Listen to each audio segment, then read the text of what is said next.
Quick one before we start. If you're a birth worker and you don't know what your next steps in your business are, whether you're just getting started or you've been at this a while, I've made a free quiz for you. It shows you what stage your birth biz is actually at and what to focus on next, without any generic advice. It'll only take you a minute to complete, and the link is in the show notes. Right, let's get into today's episode.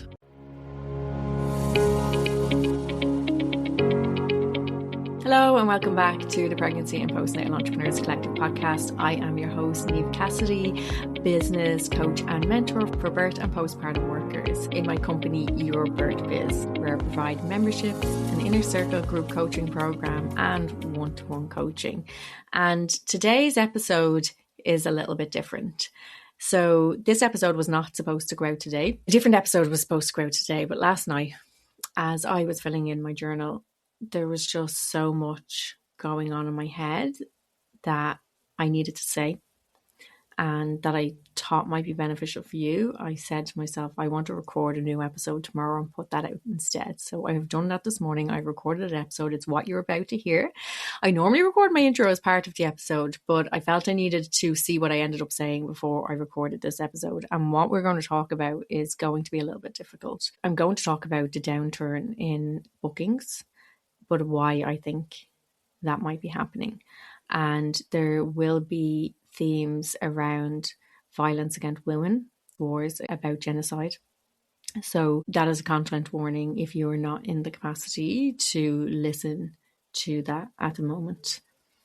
There is nothing graphic, but the themes are discussed. I think it's an important topic, and I hope that you will find it interesting and helpful and maybe even a little bit comforting. And I'd love to hear what you think about it after you've listened. Genuinely, I really would. This episode came from my heart and I'd love some feedback. Okay, let's dive in. So over the past little while, I've been having a lot of workers messaging me saying that bookings are a little bit slower. So I'm hearing this from different sectors within the birth work community. So from doulas, lactation consultants, antenatal educators, tongue-tie providers, all mentioning the same thing. And generally, when people talk about bookings being a bit slower and being a bit worried about that, I talk about the ebbs and flows in this type of work, that it's normal. But just this week, it just really hit home that a lot of people were saying the same thing to me at the same time. And that made me just really think about, well, what is actually happening? And then I realized that I've noticed it myself. Now, because I run two businesses, sometimes I don't always notice a slowdown really quickly. So because I have my lactation and antenatal education plus the Your Birth Biz coaching and business mentoring, if I get days where I don't fill my bookings for my lactation, I'm often thinking, oh, well, this is great. I have a little bit of time to work on something else. But when people were mentioning this to me, I was like, well, do you know what? Actually, that's been happening to me a lot more lately. And it really came to fruition when I had to actually cancel a class recently. Now, that hasn't happened to me in a long time. I wasn't actually running the class. I was going to facilitate a class and I was running it for another group. So they were the ones that made the decision to cancel. But I'd run the same workshop, breastfeeding workshop for that group in November, just gone. And it was fully booked with a wait list. So when they said, you want to do another one? I was like, yeah, great, let's go. A week before, they only had 3 bookings. So they decided to cancel because it wasn't going to cover costs. And that is the first time that has happened in a long time. So it did make me as well with all of these other queries that are coming in. So I started wondering, is there actually something shifting here? Is there something that we need to be worried about? And generally, there's a lot of talk about the economy. There's a lot of talk about possible recessions coming, in particular in the United States. There's obviously a lot of global conflict and oil prices are going up really high, which also impacts the economy. So often when there are challenges in the economy, we're assuming that families have less disposable income, the whole cost of living crisis might be part of it, and that possibly people just aren't feeling confident enough to spend their money. And, it would be easy to just put it down to that, but when I really reflected on it, I have a feeling that something else is going on. And what it kept coming back to me, in particular when I looked at myself and when I looked at my clients, is actually maybe there's a huge lack of energy from us at the moment. So it may not just be the parents are pulling back because of all those things I just discussed. It might also be us as birth workers showing up differently. So as I'm having this conversation, I want you to ask yourself, are you doing less of the things that you normally do to bring in work? So are you posting less on social media? Maybe you're doing less blogging, less network, just being less visible and less putting ourselves out there. Because I definitely, when I look at it in reality, I know I have been, and I also know a lot of my coaching and membership clients have been too. And if I just look at myself, I'm a huge advocate of like repurposing and reposting your own content, and I've been doing a lot of that when I have posted, but there's also been times where I just haven't posted at all. And I definitely haven't updated my blog in a long time. My website needs some work. I haven't been doing a whole lot of networking, even though that was one of my core priorities for this year. It's already the middle of March and I don't think I've been to a single networking event. So what I started to think about was, well, why? And what I came back to for myself was around my energy. But why is my energy low? Or why might other people's energy for this type of thing be low? And what's really important is for us to acknowledge that this constant exposure to global suffering is affecting us, and it's affecting all of us. When I look back to the COVID-19 pandemic and I think about my emotional state during that time, even though lots of life had to go on with normal, so you still had to look after your kids, you still had to feed them, you still had to play games, you still had to entertain them, but the world was collapsing around us, or so it felt. I feel, looking back on that was a collective trauma that we all went through. And I feel that what's going on right now means that we're all going through a collective trauma as well. And what I, firstly, just to state before I get into this any further, obviously and quite clearly, what me and other people like me are experiencing is nothing like what the people who are actually in the physicality of these collective traumas going on. So it's, we were all in COVID-19. We're not all in this. So we're not all living in a society that is being bombed or where terrible atrocities are happening on the day to day. But witnessing this around the world does have an impact on us as well. We've been living through the genocide of the Palestinian people for almost 2.5 years now. And during that time, it's been highlighted to us as well of what's going on in Sudan. And now we're seeing this escalating into other regions like Lebanon and Iran and even South America. And we don't know what's going to happen. And obviously as well, we're seeing this terrible treatment of immigrants in the USA in particular with ICE, and the way protesters and people who are standing up against this are being treated as well, and people are actually dying because of standing up for other human beings. And we're all, because of social media, we are all witnessing all of this. We are all seeing it. We all understand that it's happening. And as women, as empaths, which a lot of us are, taking all of that on while trying to live life as normal is obviously and rightly really challenging. And as birth workers, we do tend to be empathetic. And also, I know for me and a lot of people that work with are social justice orientated and human rights orientated. And why would we not be? We're caring for the most vulnerable human beings when we care for pregnant people and for babies. So we need to have those values. And when we're seeing all of what we believe to be true around how people are supposed to be treated being dismantled and stamped on and literally blown up, it's really fucking hard. And I come from a background in social care, so I understand how all of this vicarious trauma can impact people. So when we're witnessing or listening to other people's trauma, there's something called vicarious trauma, which is where we're taking on the trauma of other people. And this can impact us in lots of different ways. It can impact us in terrible ways that brings about compassion fatigue, where we just don't have the energy to feel that compassion for everybody anymore. And that is really dangerous in our work, and it's dangerous for humanity to struggle with compassion fatigue together. But we also have such an amount of moral distress about the literal fabrics of our society, of our world, of what we thought was true about international law, about human rights being taken apart, and seeing the death and destruction of women and children and men and boys happening in real time and being able to see the actual graphic images of those things happening. I was seeing mothers all over the world mourning for their dead children, seeing children mourn for their dead parents, seeing children being scared, being taken by masked agents simply for having a non-white appearing last name or having brown skin. Seeing the rise of the far right in the way they want to treat people who aren't white and also the way they want to treat women. All of this is really affecting all of us, and it's correct that it affects us, because when we stop being affected by this, then we're all in big trouble. But it's about, well, how do we manage? Because all of this affects our energy, of course. It affects our creativity. It affects our motivation to want to work on our businesses. And I feel that this is what's happening, that we have a huge lack of energy for business promotion. And then we have, it can be quite challenging to think, well, all of these terrible things are happening in the world. Should I be promoting my business? Like, doesn't matter. So when I'm asked that question, or when I ask it of myself, I have to think about, well, why do I do the work? What is it for?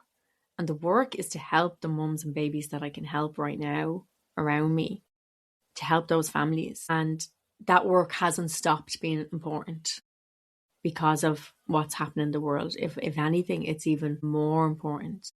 And we're just past International Women's Day. It was a couple of days ago. And I don't know whether you heard, but there are actually, the theme for International Women's Day, everybody thought was give to gain. But that's a commercial marketing ploy of a theme. It's actually the UN that runs International Women's Day, and their theme was centered around justice and change and the rights of women. Whereas this idea of give to gain is, quite frankly, a little bit sick.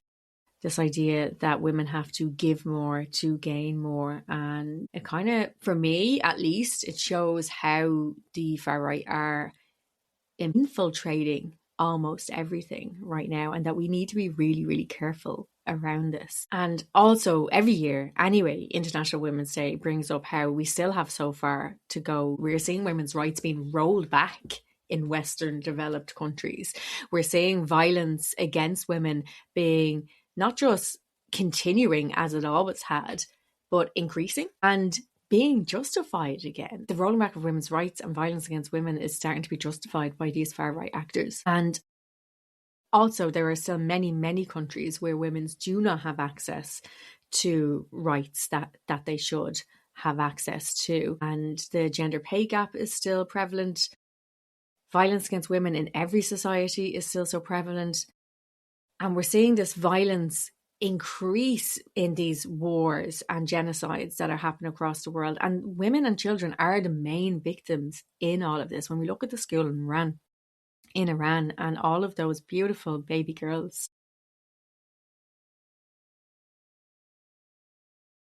being murdered, and the Western world, we're doing nothing. So when we take all of this on, when we feel all of this, and because as birth workers, we sit right in the center of women's lives. One, most of us are women, so we understand that experience of being a woman, and most of us are mothers, so we understand that experience of being a mother. And for me, it's always been that every child is my child, in that I care about the safety, happiness of every child. And I know you feel the same. So when the world is burning, when women are being murdered and children are being murdered, how are we supposed to get on with life? Do business. I briefly touched on it earlier. When I think about this, is it right for us to continue to promote ourselves, to market, to tell the world about the lovely services that we offer when all of this is going on? I do have to bring it back to the women and the children that we can help. And I'm not saying that we shouldn't look at helping women who are experiencing all of those other things that I've talked about so far. We absolutely should. And we'll talk about ways we can do that later. But in relation to our businesses and what this podcast is about, we have to remember our why, and our why of in relation to the people that we want to serve and the people that we want to help. And that even though all of these things are happening in mostly faraway places for most of us, that those mums and babies still deserve to be cared for. They still need antenatal education. They still need birth support. They still need postpartum doula support. They still need lactation support. And if anything, they probably need it even more because they are also feeling all of these things. So they need us. They need our support. And as I always say in relation to business and marketing, if people don't know that you exist, then you can't support them. So we do need to continue building and growing our businesses so that we can help the people that we can help, and also so that we can put money in women's hands, because women are powerful when they are supported, when they are financially secure, and the revolution is coming and we need to be ready for it. So we need to be in a position where we are stable, we are secure, and we can take care of the people who need us.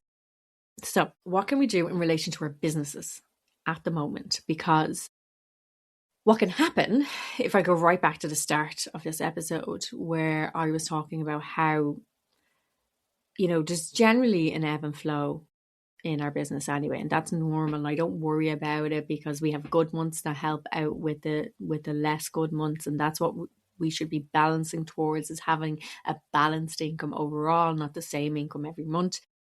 But when we get comfortable sometimes, so for me, like, my business was going well, so I probably got too comfortable and stopped promoting myself at all. Plus, as everything that we've just talked about, my energy has obviously hugely dipped with everything that's been going on. But if I want to help those families, then I still need to bring back in a bit of consistency in marketing and visibility, because we can't just stop visibility because things in our business feel stable. And this isn't about blaming ourselves. It's not about blaming birth workers or all of you or me for being business women who haven't been doing all the things that we're supposed to do to get the business to be able to support the people that we want to support. So what I really want to do is acknowledge that weight we're carrying. And it's important that we all pause to recognize this collective burnout that we are all experiencing, and to allow ourselves space for that, and to come into community together to share those experiences and to support each other in this. And I saw this really come to fruition again in the last Your Birth Biz membership call that we had. It was just 2 days ago, and it's probably the catalyst for this episode, as well as everything else that I mentioned. And even though we weren't talking about this topic exactly that we're talking about, not in relation to why maybe all of this is happening, we were talking about how people were feeling low energy in promotion and different things, but we didn't name why. And when this discussion happened, what came out of the end of discussion, that everybody felt a lot better having talked about it with other people who understood and who were experiencing the same. And so people felt relieved hearing that other people were maybe seeing a slowdown in their bookings, or that their motivation was lower, and just that they weren't alone. Because community, it gives us validation, it helps us understand perspective, and also gives us that encouragement and accountability to move on. And people's moods were so much better by the end of the call, and everybody had a little plan about what they were doing, and they were feeling a little bit more excited about getting back into things. So we really need to remember that supporting each other in general in this work is so important, but right now it's just even more important. Also, we want to be able to support ourselves, and we want to be able to support each other. And we also want to be able to make sure that we're doing something else for the rest of the world, because we can't just turn a blind eye. We can't just say, okay, this is affecting my energy too much, I'm just going to pretend it's not happening so I can get on with supporting my mums and my babies in my little niche. We do need to continue to try and make the whole world a better place, and to do whatever it is that we can manage. It doesn't mean that we have to do everything, because as women we're expected to do everything. People are waiting for us to change the world, and we probably will, but we can't as individual humans do it all. But as collective, as a group, we can. So it's important that we're coming together in community, that we're moving in action and solidarity rather than in division, because division is what has gotten to the world to the place that it is. Divide and conquer isn't just a saying, it is what they do to us. So when we're divided, we can't come together. We can't stand up against the actual tyrants who are impacting us.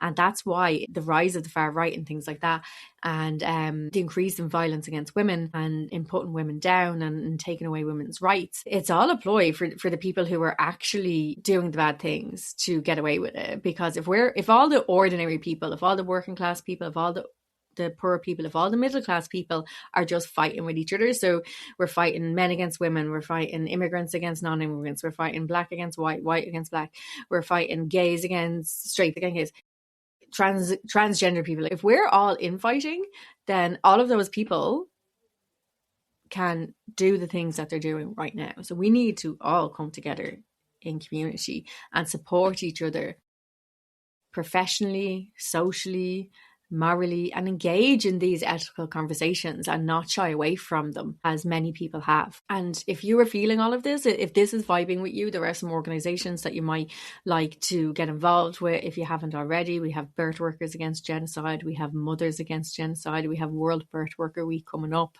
We'll talk a little bit more about that in the meantime. I've been involved in the Children of Gaza quilt. So there were a lot of things that we can get involved in to help us use some of this pain and anger and for the good that we want and that we can do. And then, as well, as I mentioned, World Birth Worker Week is coming up, and it's the 22nd to the 28th of March.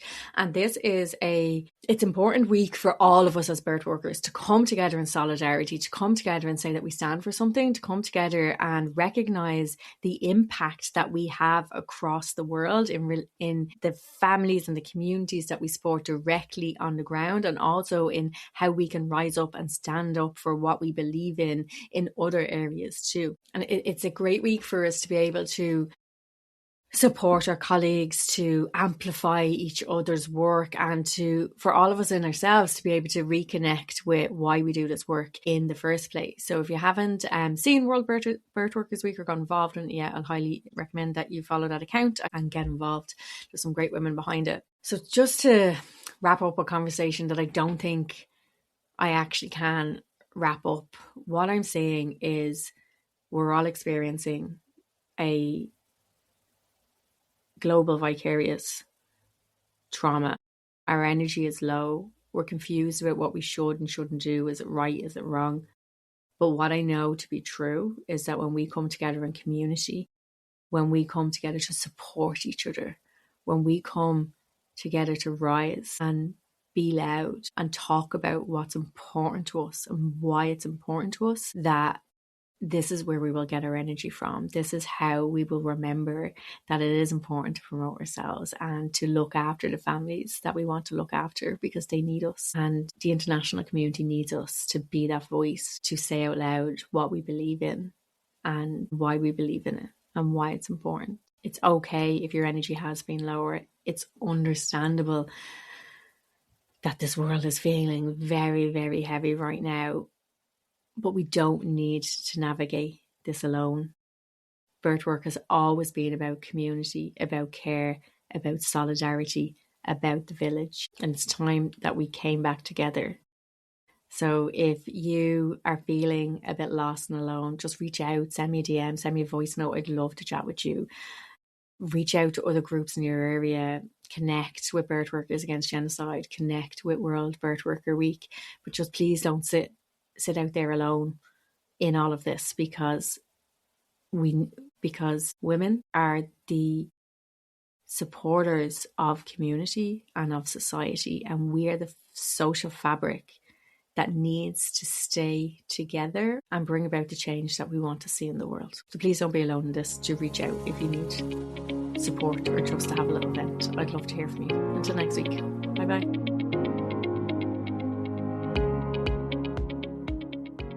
Before you go, if anything in today's episode had you nodding along or thinking, yeah, that's me, don't leave it there. My free quiz helps you see what stage your birth is actually at and what's worth your energy right now, so you're not second guessing every decision or following advice that doesn't fit. It'll only take you a minute to complete, so click the link in the show notes and find out your birth biz stage and what your best next steps are.